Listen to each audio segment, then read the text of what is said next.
Merhabalar arkadaşlar, kanalıma hoş geldiniz. Bugün yine sizlerle şahane bir bandana anlatımı yapacağım. Gördüğünüz üzere örgüsünü yakından, henüz ütülemeden bu paylaşımı yapıyorum. Tamamını bitirmedim bandananın. Birlikte başlangıç birkaç sıra yapıp sonrasında ben zaten istediğim boyuta gelene kadar ördüm. Sonrasını kenar oyasını bağcık kısımlarını birlikte öreceğiz. Şöyle göstermek istedim. Ütü yapmadığım hali çok güzel bir model. Örmesi de çok zevkli ve hızlı ilerleyen bir model arkadaşlar. Şu şekilde açık gri tonlarında bir ip kullandım. Yine koton bir iple ördüm bu bandanayı. Hemen tığ numaram yine her zamanki gibi benim elime en rahat olan 2,5 milim bir tığ kullandım. Siz elinizde olan 3-3,5 milime kadar bu bandanayı koton iplerle çalışabilirsiniz. Farklı markaların koton ipleriyle de örebilirsiniz arkadaşlar. Şimdi hemen şöyle bandanamın tüm bandana modellerini zaten kesinlikle ütü ve ütüsüz ve ütülenmişle ütülenmemiş hali arasında çok büyük fark oluyor. O yüzden muhakkak ütü yapmanızı tavsiye ediyorum. Boş bir zamanda bu da çok soruluyor. Ayşe Hanım, nasıl ütü yapıyorsunuz bandanalarınıza? Boş bir vaktimde bunun kısa bir videosunu çekip paylaşacağım. Nasıl ütü yaptığıma dair arkadaşlar. İnşallah onu da en kısa zamanda yaparım ve paylaşırım. Şimdi hemen hızlıca en uç noktasından başlıyoruz. Dediğim gibi koton bir ip ve açık gri renk. Çok açık bir gri. Şu anda renk numarası elimde mevcut değil. Şu kısmından başlıyoruz. Zincir çekerek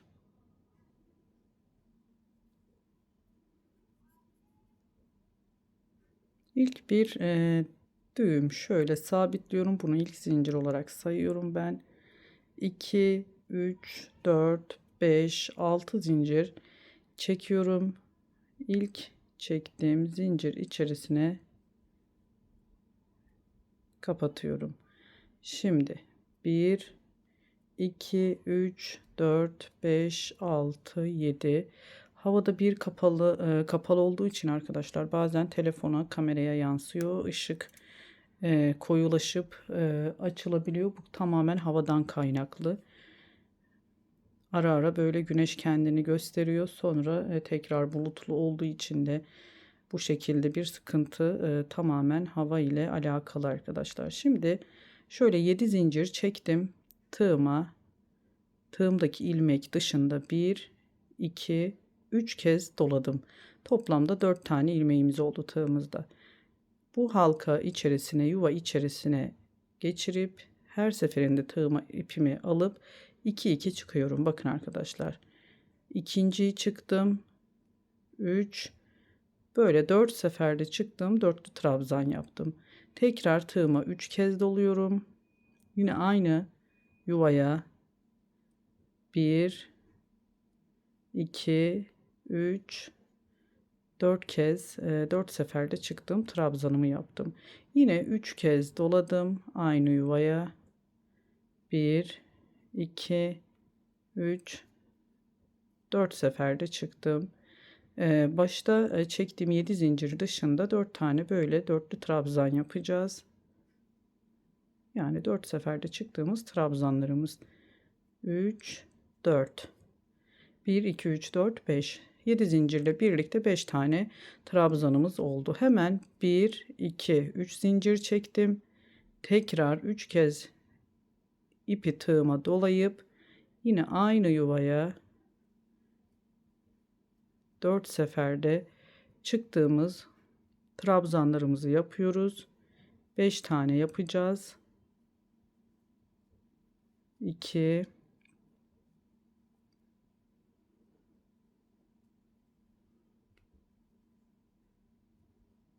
3,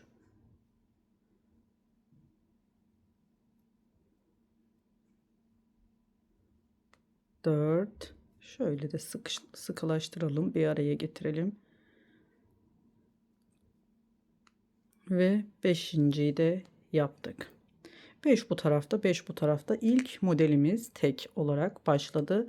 Şimdi ikinci sıraya önce zeminini hazırlayacağız. Modellerimizi kuracağımız zincir sıralarını, sonra bir üst sırada, üçüncü sıramızda da modelimizi ikiye çıkartacağız. Böyle arttırarak ilerleyeceğiz. Çok zevkli. Zaten ördükçe de çok keyif alarak öreceğiniz bir model. Hemen 1, 2, 3, 4, 5, 6 ve 7 zincir çektim. Modelimi çevirdim ters tarafından. Bir kez ipimi tığıma doluyorum. Tam şu alt sıradaki ilk trabzan tepesine, dibine batıp bu bir kere dolayıp 3 seferde çıktığımız trabzanımızı yapıyoruz. Bir kere tığıma doladım, 3 seferde çıktım. Şimdi 1, 2, 3, 4, 5, 6, 7 zincir çektim. Hemen şu trabzanlar arasında bulunan 3 zincirlik boşluğa sık iğne ile kapattım. 1, 2, 3, 4, 5, 6, 7 zincir çektim. Tekrar bir kez ipime doluyorum. Pardon, ipimi tığıma bir kez dolayıp bu 7 zincirlik sıra başlarında çektiğimiz 7 zincirimizin tam 7. yani tepesine, tepe noktasına batıyoruz. Önce bir tane çıkıyoruz. Bakın, önce bir ilmek, sonra 2 ilmek, sonra tekrar 2 ilmek. Bu şekilde 3 seferde çıktığımız trabzanımızı yaptık. Şimdi 1, 2, 3 zincir çektim. Yine tığıma ipimi bir kez doluyorum. Aynı noktaya önce bir ilmek çıktım, sonra 2 tane, sonra 2. Yine 3 seferde çıktım. Trabzanımızı yaptık. Bakın, iki başa şu modelimizi öreceğimiz şu yuva olacak kısımları oluşturduk. Bir sonda bir başta. Yani 3. sıramızda buralara modelimizi kuracağız, iki yuvaya da. Şimdi 1, 2, 3, 4, 5, 6, 7. Tekrar çevirdim örgümü. 3 kez doluyorum. Ve hemen bu yuva içerisine 4 seferde çıktığımız yine trabzanlarımızı örmeye başlıyoruz.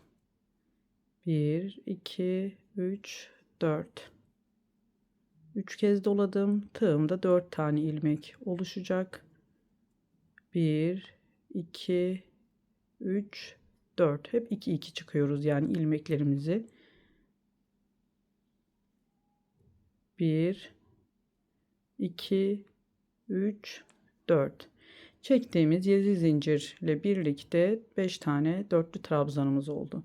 Yine 3 zincir çekiyorum. Aynı noktaya 5 tane yine 4 seferde çıktığımız trabzanlarımızı örüyoruz.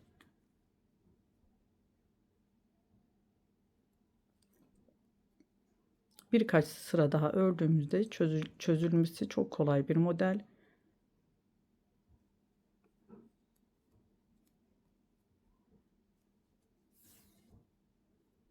Şöyle bu tarafa doğru çekiştirelim, mesafe açalım.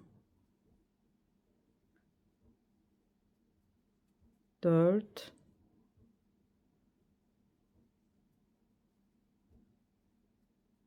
ve 5.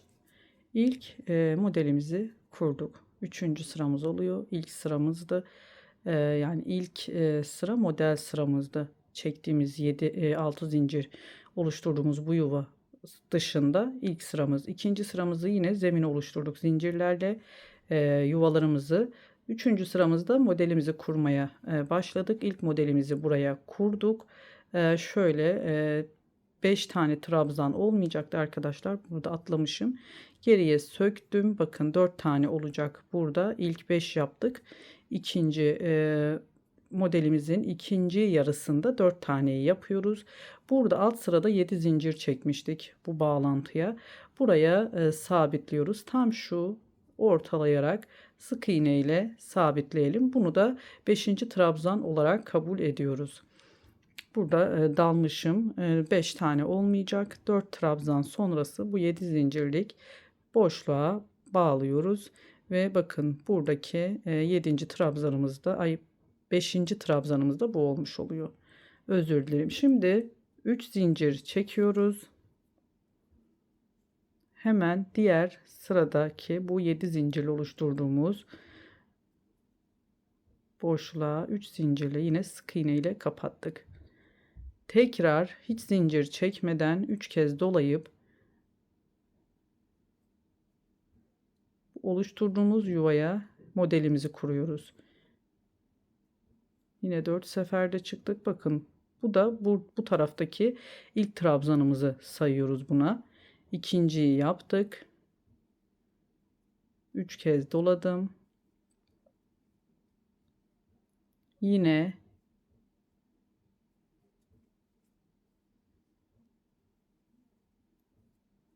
beş trabzan olana kadar yapıyoruz.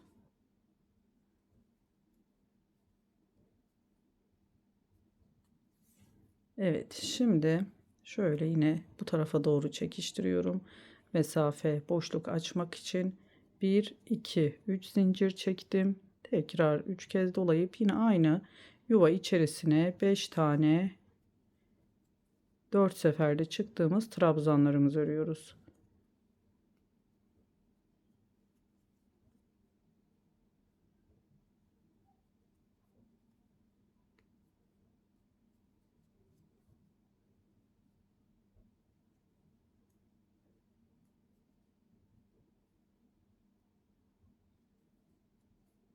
Dört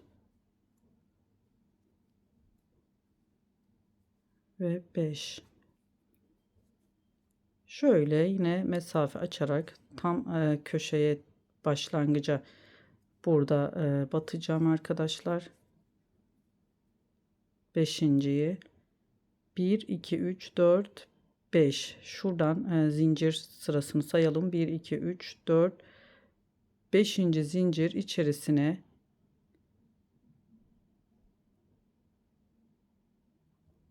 tam tepesine 5. trabzanımızı yapıyoruz.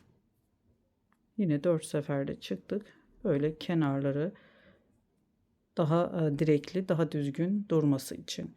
Bakın 2 sıra olmuş oldu. Şu aradaki zincir sırasını saymazsak model sırası 2 sıra oldu. Önce bir tane ile başladık. Şimdi 2 modelimiz oldu. Hemen 1 2 3 4 5 6 7 zincir çektim. Tekrar örgümü çevirdim. Bir kez tığıma ipimi dolayıp yine dibine, ilk trabzan tepesine önce bir tane, sonra 2, sonra 2, 3 seferde çıktım, trabzanımı yaptım. 1 2 3 4 5 6 7 zincir çektim. Hemen model arasındaki bu boşluğa sık iğne ile kapattım. 1 2 3 4 5 6 7. Şimdi bir üst sırada bu iki modelimiz 3'e çıkacak. İlk modelimizi yapacağımız yuvamız bu oldu. Şimdi ikinci, tam bu ortada da bir tane artırma olacak. 3 zincirlik bu boşluğa yine modelimizi kuracağımız ikinci modelimizi kuracağız. 3 zincir çektim gördüğünüz gibi. Yine aynı yuvaya 1 2 3 seferde çıktım, bir yuva oluşturdum yine. İkinci modelimiz buraya kurulacak. 4 5 6 7 zincir çektim. Tekrar bu model arasındaki boşluğa, ortasındaki boşluğa batıyoruz. Sık iğne ile kapattım. 1 2 3 4 5 6 7 zincir çekip tekrar tığıma bir kez dolayıp bakın tam şu 7 zincirlik kenarda, başlangıçta yaptığımız 7 zincirin tepesine yine 3 seferde çıkıyorum. Üçüncü modelimizi yapacağımız yuvayı da buraya yapıyoruz. 3 zincir çektik. Yine aynı noktaya önce bir, sonra 2 ilmek, sonra tekrar 2 ilmek çıkarak zeminimizi oluşturduk. Üst sırada 1 2 3 tane bu şekilde modelimiz olacak. 1, 2, 3, 4, 5, 6, 7. Sıra başlarında sürekli 7 zincir çekiyoruz. Ve modelimizi, örneğimizi, örgümüzü çevirip tekrar yine 3 kez tığıma doluyorum ve yuvaya modelimizi kuruyoruz. Yani üst sıralarda dediğim gibi kafanız karışırsa alt sıralarda ne yaptığımızı dikkatlice geriye sararak tekrar izleyelim. Yani ikinci sırada ne yaptıysak üçüncü sırada aynısı olacak. Dördüncü sırada, beşinci sıra hep bu şekilde artırarak ilerlettiğimiz bir model bu. Beşinci dörtlü trabzanımızı yapıyoruz. 1, 2, 3 model aralarında 3 zincir çekiyoruz sürekli. Yine aynı yuvaya 4 tane trabzan yapıyoruz. Şöyle kendime mesafe açayım. 2, 3,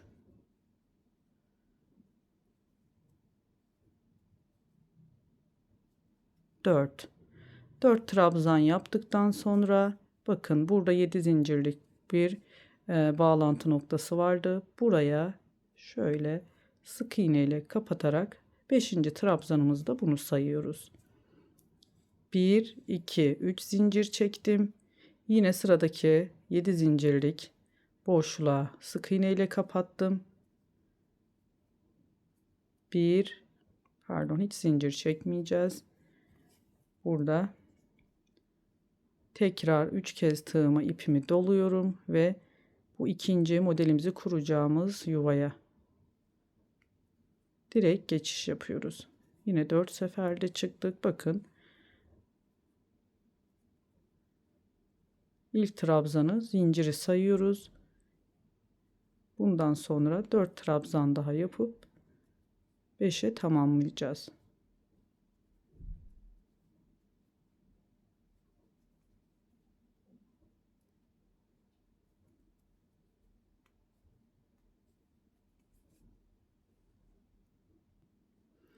Üç zincir çektim. Tekrar aynı yuvaya 4 tane 4 seferde çıktım. Trabzanlarımızı yapıyorum.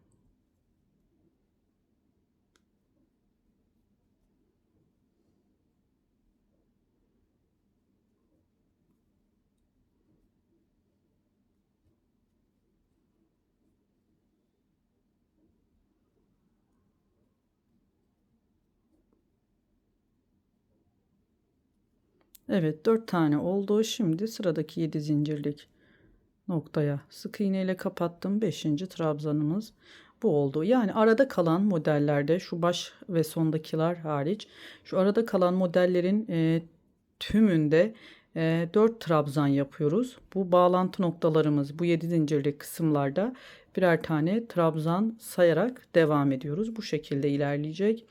Hemen ne yapıyoruz? Şimdi 1, 2, 3 zincir çektim. Tekrar sıradaki 7 zincirlik noktaya sık iğne ile kapattım. Yine zincir çekmeden 3 kez dolayıp son yuvaya bu sırada 3. modelimizi kuruyoruz.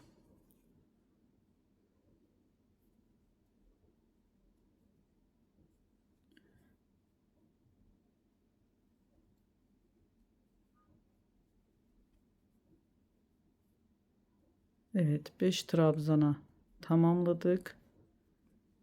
3 zincir çekiyorum yine aynı noktaya.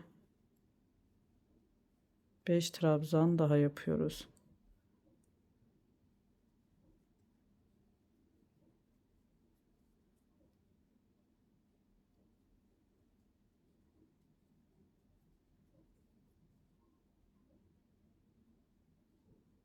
Dört.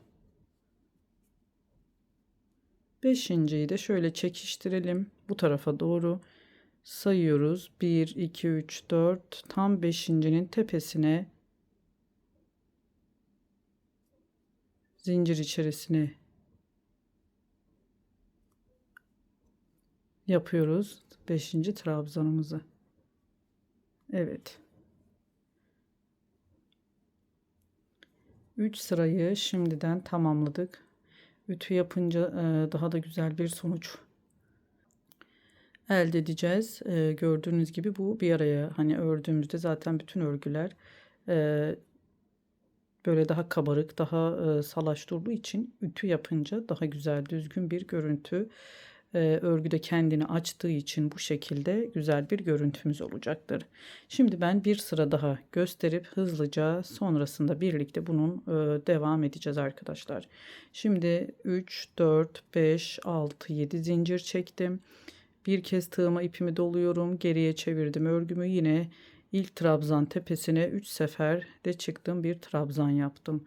3, 4, 5, 6, 7 zincir çektim. Model arasındaki boşluğa sık iğne ile kapattım. 1, 2, 3, 4, 5, 6, 7 zincir çektim. Yine bu boşluğa aradaki 3 zincirlik yuvamıza 3 seferde çıktım. Bir trabzan yaptım. 1, 2, 3 zincir çektim. Yine aynı yuvaya 1, 2, 3 seferde çıktım. Bir trabzan daha yaptım. 1, 2, 3, 4, 5, 6, 7 zincir çektim. Yine sıradaki model arasındaki bu boşluğa sık iğne ile kapattım. 1, 2, 3, 4, 5, 6, 7 zincir. Yine sıradaki bu arada 3 zincirlik oluşturduğumuz yuvaya 3 seferde çıktım. Trabzanımı yaptım. 3 zincir çektim. Yine aynı yuvaya 1, 2, 3 seferde çıktım. Trabzanımı yaptım. 4, 5, 6, 7 zincir çektim. Son model arasındaki boşluğa sık iğne ile kapattım. 1, 2, 3, 4, 5, 6, 7 zincir çektim. Yine tam şu zincir tepesine batarak son yuvamızı oluşturuyoruz burada.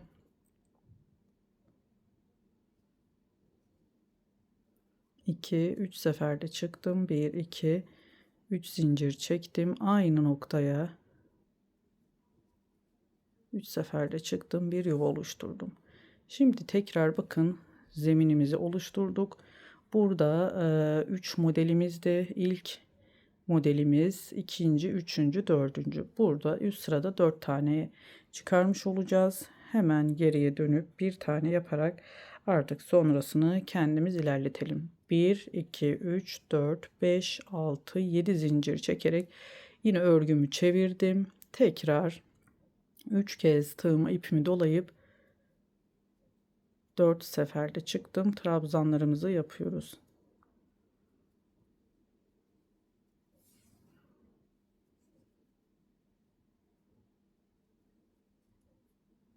2, 3, 4. 2, 3, 4. 3 zincir çekiyoruz. Yine aynı noktaya 4 tane üçlü dörtlü trabzan şöyle çekiştirelim.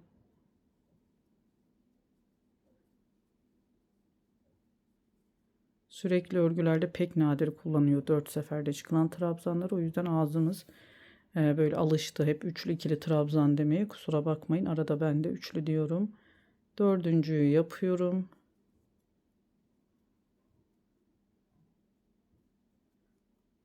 Ve beşinciyi bakın 4 tane yaptım. Sıradaki 7 zincirlik bağlantı noktasına sık iğne ile kapattım. Yine aralarda 3 zincirle diğer 7 zincirlik bağlantı noktasına geçiyorum. Ve hemen hiç zincir çekmeden sıradaki boşluğa yine ikinci modelimizi oluşturuyoruz. Bu şekilde ilerleyeceğiz arkadaşlar. Hiçbir zorluğu yok. Modelimizi ilerletelim ta ki nereye kadar. Ben şimdi bunu şöyle sizlere göstermek istiyorum. Kaç sıra yaptım. Yetişkin boy için ördüm bunu ben. 1, 2, 3, 4, 5, 6, 7, 8, 9, 10 sıra. Model olarak 10 sıra. Yine önden de sayalım. 2, 4, 3, 4, 5, 6, 7, 8, 9, 10. Yani 10 tane şöyle boydan 10 tane enden kısımdan modelimiz oluşana dek örelim. Ben bunu yetişkin için yaptım. Siz daha küçük yapmak isterseniz Bunu 9-8 sırada yapabilirsiniz. Daha küçük çocuklar için örmek isterseniz. Şimdi hemen aynı ördüğümüz gibi dediğim gibi eğer kafa karışıklığı olursa geriye sarıp videoyu sıralarda ne yaptığım aynısını yaparak ilerliyoruz. İzleyerek modelimizi büyütelim. Sonrasında kenar oyaları ve bağcık kısımlarına gelerek birlikte bandanamızın aşamalarını bitirmeye devam edelim. Evet arkadaşlar, zaten ben örmüştüm. Bu videonun başında da gösterdim. Bu şekilde direkt son modelimi yaptım. Tam tepe noktasındayım. Yani tepe noktasına yapıp son trabzanımı. Burada 1, 2, 3, 4, 5, 6, 7, 8, 9, 10, 11, 12, 13 zincir çektim. Hemen 1, 2, 3, 4, 5, 6. zincir içerisine kaydırma ilmeği ile kapatıyorum. Ve şu boşluğu yani 6 zincirlik bu yuvayı çeviriyorum ters tarafına. 2, 3, 4, 5 zincir çektim. 2 kez tığıma ipimi doluyorum. Ve bu yuvanın içerisine üçlü trabzan yapıyorum. 3 seferde çıktığımız, yine 2 kez doladım. 1, 2, 3 seferde çıktım. 2 kez doluyorum. 1, 2, 3 seferde çıktım. 2 kez doladım. Toplamda baştaki 5 zincirle birlikte 5 tane trabzanımız oldu. 3 zincir çektim. Tam şu orta noktaya göstermek istiyorum. Sık iğne ile bir pıtırcık yaptım. Tekrar 2 kez ipimi tığıma dolayıp üçlü trabzan yapıyoruz. 2, 3, 4 tane üçlü trabzan yaptık.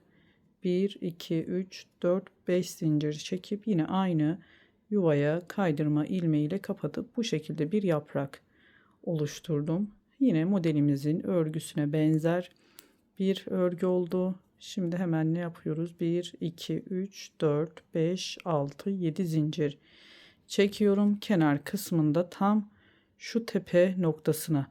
Yani bizim trabzan hani şu yuvayı oluştururken battığımız bu 7 zincirlik tam tepe noktasına 7 zincirin aynı noktaya bağlıyoruz sık iğne ile. Bu şekilde bir kenar oyamız olacak. Şimdi yine 1, 2, 3, 4, 5, 6, 7, 8, 9, 10, 11, 12, 13 zincir çektim. 1, 2, 3, 4, 5, 6. zincir içerisine böyle kaydırma ilmeğiyle kapattım. Ters çeviriyorum. Sadece bu yuvayı yani boşluğu 1, 2, 3, 4, 5 zincir çekiyorum. Yuva içerisine çektiğimiz 5 zincir dışında 4 tane üçlü trabzan yapıyoruz. 3 seferde çıkıyorum. Tığıma 2 kez dolayıp 1, 2, 3 seferde çıkıyorum. 2 kez doluyorum. 1, 2, 3 seferde çıkıyoruz. 1, 2, 3 zincir çektim. Yine hemen şu orta noktasına bir tane pıtırcık oluşturdum. Yine devam ediyoruz. Hiç zincir çekmeden bu yuva içerisine trabzanlarımızı örüyoruz. 2, 3, 4. 4 tane trabzanımızı ördükten sonra bakın şöyle göstermek istiyorum. 5 zincir çektim ve aynı yuvaya kaydırma ilmeği ile kapattım. 1, 2, 3, 4, 5, 6, 7 zincir çekiyorum ve hemen sıradaki tam şu 3. modelimiz diyelim tepesine sık iğne ile kapattım. Evet, kenar oyalarımız bu şekilde ilerleyecek yaprak olarak şöyle elimin üzerinde göstermek istiyorum. Çok güzel, çok hoş görüntüsü var. Bunu sonuna kadar ilerletelim. Sonuna derken şu köşe kısmına gelelim. Burada da sizlere o köşedeki yaptığım yaprağımı göstereceğim. Sonrasında devam edeceğiz. Evet arkadaşlar, bakın sonuna kadar kenardaki yaprakları yaparak geldim. 7 zincir çektim. Yine yaprağımı yaptım. Bu tam uç noktasındaki bu boşluğa, yuvaya sabitledim. Burada bir tane fazladan yapacağım. Yani ekstra bir şey yok. 3, 4, 5, 6, 7, 8, 9, 10, 11, 12, 13. Yani aynı boşluğa bir tane yaprak yapıp sonra diğer kenarına geçeceğiz. 1, 2, 3, 4, 5, 6. zincir içerisine bir yuva oluşturdum. 1, 2, 3, 4, 5 zincir çekip çevirip buraya çektiğim 5 zincir dışında 4 tane üçlü trabzan yapıyoruz. Aynı şekilde yaprağımızı oluşturuyoruz.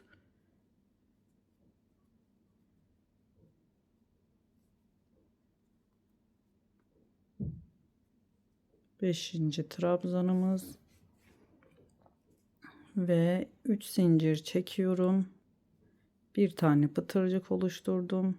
Yine aynı yuvaya 4 tane üçlü trabzan yapıyorum. Sonra 5 zincirle kapatıyoruz. Dördüncüyü yaptım. 1, 2, 3, 4, 5 zincir çekerek buraya kaydırma ilmeğiyle sabitledim. 1, 2, 3, 4, 5, 6, 7 zincir çektim. Yine aynı noktaya sabitliyorum. 1, 2, 3, 4, 5, 6, 7, 8, 9, 10, 11, 12, 13 yaprağımızı yapıp tekrar şu kısımlara batıyoruz arkadaşlar. Buralara batarak neyse bir tanesini birlikte örelim. 13 zincir çekmiştik. 1, 2, 3, 4, 5, 6. zincir içerisine yine bir yuva oluşturdum. 3, 4, 5 zincir çektim. Çevirip bu yuva içerisine yaprağımızı yapıyoruz hızlıca. Sadece nereye ekleyeceğimizi size gösterip sonrasında bu kenarı da başa kadar devam edeceğiz. 1, 2, 3 zincirle bir pıtırcık oluşturdum. Yine aynı yere 4 tane üçlü trabzan,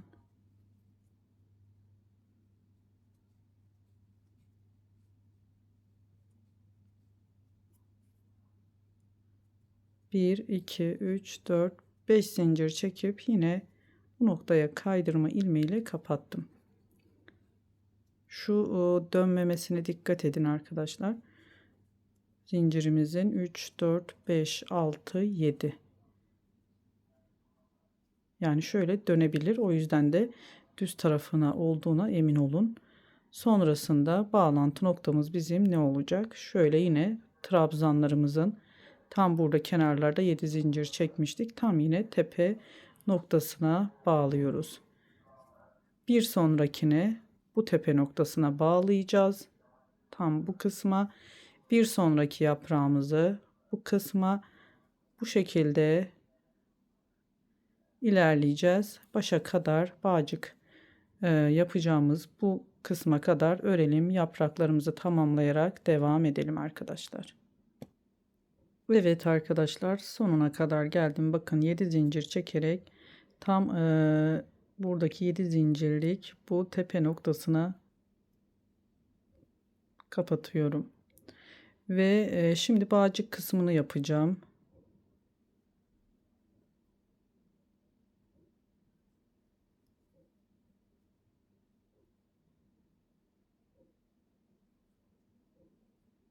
Evet. Bağcık kısmını yine dediğim gibi bu tamamen sizin tercihinize kalmış. Ben genelde bandanalarda 45, 60, 65 arası, eğer ahşap boncuk takacaksam uçlarına 65-70 çekin derim. Ama ben şimdi yine bandanama 50-55 zincirle bir bağcık oluşturacağım. Klasik yine her zamanki yaptığım bağcık kısmını yapacağım. 55 zincir çekiyorum ve sonrasında sık iğne ile yapacağım bu sefer. Çünkü bandanamızın örgüsü daha böyle tok bir örgü olduğu için hafif, biraz daha ağır, güzel yani örgü modeli ağır olduğu için sık iğne ile daha böyle tamamlayacaktır bağcık kısmı. Şimdi 55 zincir çekeceğim ben. 55 tane zincirimizi çekelim. Evet arkadaşlar, 55 adet zincirimi çektim ben.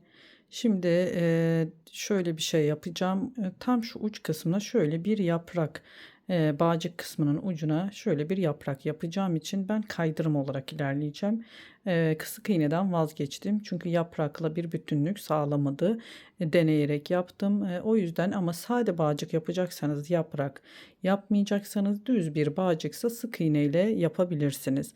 Hemen 1, 2, 3, 4, 5, 6. zincir içerisine yine bir yuva oluşturdum. 55 zincir çektim bu arada. 1, 2, 3, 4, 5 zincirle çevirip yine bu yuvaya bir tane yaprak oluşturuyorum. Kenarlarında yaptığımız işlemi aynı burada da yapıyorum. Daha güzel bir görüntü oldu. Şöyle aklıma sonradan örgü sırasında da bazen değişiklik yapabiliyorum. Geldikçe farklı fikirler. Şöyle bir pıtırcık oluşturdum. Yine aynı yuvaya 4 tane önce üçlü trabzan yapıyorum. Sonra 5 zincir çekerek kapatacağız yine. 3 4 1 2 3 4 5 zincir çektim. Yine bu yuvaya kaydırma ilmeğiyle kapattım. Bu şekilde güzel bir bağcık ucumuz oldu. Hemen zincirimizi şöyle düz tarafına çevirerek tığımdan ipimi çıkaracağım. Şöyle düz kısmına gelecek yönde böyle düzelttik. Şimdi ne yapıyoruz? Burada düz tarafını bulup hemen sık iğne ile tekrar bir kez daha çevirdim. Bakın.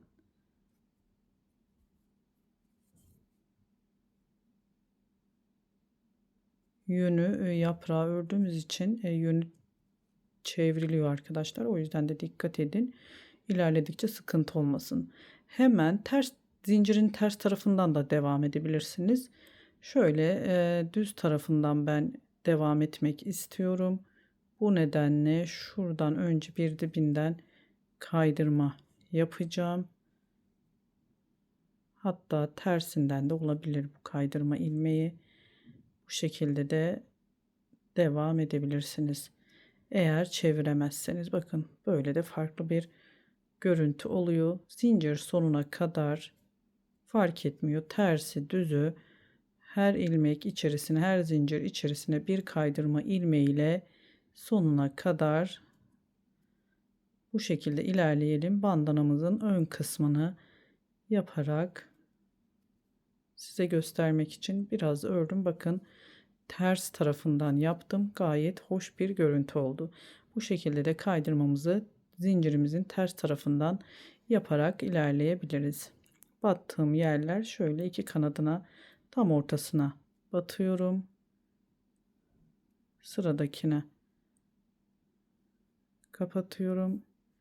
Bu şekilde yaprak bağcığımızın uç kısmında da böyle bir yaprağımız, güzel bir görüntüsü oldu. Sonuna kadar gelelim. Sonrasında bandanamızın ön kısmını yapıp diğer bağcığımızla tamamlayacağız. Evet arkadaşlar, şimdi sonuna kadar bakın zincirimizin ters tarafından yaptım kaydırmayı. Gayet de güzel bir bağcık oldu. Hemen burada tam dibine yine bir sık iğne ve direkt burada modelimizin trabzan tepelerine sık iğne ile geçiş yapıyorum. Şimdi burayı, ön tarafını bir sıra örüyoruz. 1 2 aradaki boşluğa 3 tane sık iğne, 1 2 3 tane sık iğne. Bu 3 trabzan tepesine yapıyoruz. Kalan 2 tanenin tepesine yapmadan şurada bir boşluğumuz vardı. Direkt buraya 1 2 3 4 5 tane ikili trabzan yapıyoruz. Amacımız bandanamızın ön kısmı daha düz bir görüntü alsın diye bu şekilde kenarını öreceğiz. Hemen ne yapıyorduk? Burada 2 tane trabzan örmedik. Şimdi bu tarafta da atlıyoruz. Bu ve bu sıradakine yani batmıyoruz. Zaten bu zincir oluyordu. Bu ilk trabzanımızı atlayıp kalan 3 trabzanımızın tepesine direkt sık iğne ile örüyoruz. 3. Şimdi yine bu aradaki boşluğa 2 3 tane sık iğne yaptım. Sıradaki trabzanlara yine 3 tanesini örüyoruz. İlk 3 trabzan tepesine sık iğne yapıp hemen bu aradaki boşluğa 1 2 3 4 5 tane ikili trabzan yaptık. Yine 1 2 3. trabzanımızın tepesine sık iğne ile geçiş yapıyoruz. Aradaki boşluğa 3 sık iğne, 1 2 3 sıradaki 3 trabzana 3 sık iğne yapıp tepesine yine direkt araya geçiyoruz. Bu şekilde bandanamın ön kısmını daha düz görüntü olsun, düz bir form alsın diye ilerletiyoruz. Sonuna kadar, bu başa kadar gelelim. Yine bu başta şu kısma geldiğimizde tam yine 55 adet zincir çekerek aynı burada yaptığımız bağcığımızı aynısını o tarafta da yapıyoruz ve bandanamızı tamamlayalım arkadaşlar. Göstereceğim daha farklı bir şey yok. Tamamlıyoruz. Sonrasında da ütüsünü yapıp bakın görüntüsünün ne kadar değişeceğini birlikte de göreceğiz. Ütüsünü yapıp sonra da kapanışı birlikte yaparak bitireceğiz. Evet arkadaşlar, tamamladım. Bakın bu tarafta yine bağcığını tamamlayarak bir yaprak ucuna oluşturup ütümü de yapıp geldim. Bakın şahane bir bandana oldu. Modelimiz bu şekilde. Rengi de çok tatlı göründü. Ütüyle bakın ne kadar güzel modeli kendini gösterdi. Böyle salkım salkım yaprakları da yine şöyle ön taraftan göstermek istiyorum. Ön tarafı yine bu şekilde bir görüntüye ulaştı. Bir videonun daha sonuna geldik. Hemen şöyle kapatmadan ölçüsünü de söylemek istiyorum. Ben bunu merak edenler oluyor. Şöyle bağcıksız uzunluğunu yetişkin boy. Ütüyle de biraz açılma payı oluyor. Bu toplam yani ne kadar bağcıklarını saymadan ön kısmı 57 santim oldu arkadaşlar. Şöyle yine yandan da uzunluk olarak da size göstermek istiyorum. Eğer yaprak kısmından itibaren 32 santim, yapraksız sadece model 27 santim. Yani 10 santimde yapraklar, kenarlardaki yapraklar da bandanamızın boyutunu büyütüyor. 10 santimde yaklaşık 10 santimde yaprak mesafesi oluyor. Şöyle yine şu kısımdan da başa kadar yan tarafını da 39 santimde yandan bir ölçüsü oldu. Yetişkin için ideal bir boyutta oldu. Dediğim gibi daha da büyük yapabilirsiniz. Daha da küçük yapabilirsiniz. Tamamen yaprak sıralarında hiçbir değişiklik yok. Sadece şu model sıramızı arttırarak, eksilterek daha eksik sıra ya da daha fazla sıra sayısını yaparak bunu büyük veya küçültebileceğiniz yine bir model, yani üzerinde oynayabileceğiniz bir model. Bir videonun daha sonuna geldik. Beni sabırla dinlediğiniz için çok teşekkür ediyorum. Başka bir videoda görüşmek ümidiyle. Hoşça kalın. Allah'a emanet olun.